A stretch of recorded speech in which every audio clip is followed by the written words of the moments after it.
ఈరోజు భగవద్గీతలో 7-8 శ్లోకాల యొక్క తాత్పర్యం తెలుసుకుందాండి.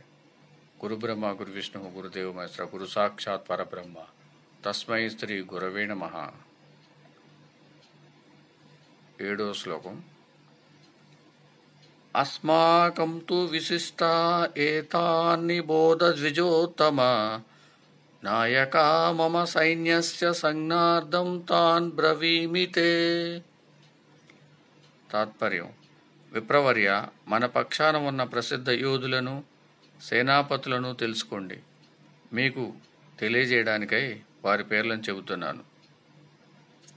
8వ శ్లోకం. భవాన్ భీష్మచ్చ కర్ణచ్చ కృపచ్చ సమితింజయః అశ్వత్థామా వికర్ణచ్చ సౌమదత్తి తథైవ చ.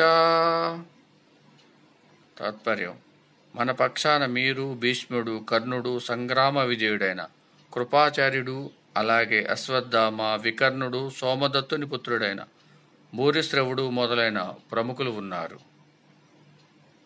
9వ శ్లోకం. అన్యే చ బహవా శూరాః మదర్దే త్యక్త జీవితాః నానాశస్త్ర ప్రహరణాః సర్వే యుద్ధ విశారదః. తాత్పర్యం: నా నిమిత్తం ప్రాణాన్ని సైతం త్యజించడానికి సంసిద్ధులైన వారు ఇంకా అనేక మంది ఉన్నారు. వీరందరూ వివిధ శస్త్రధరులైన సంపన్నులు, యుద్ధ నిపుణులును. ఓం సమర్థ సద్గురు సాయినాథ్ మహారాజ్ కి జై. ఓం సమర్థ సద్గురు భరద్వాజ్ మహారాజ్ కి జై. ఓం నమో వాసుదేవాయ నమః.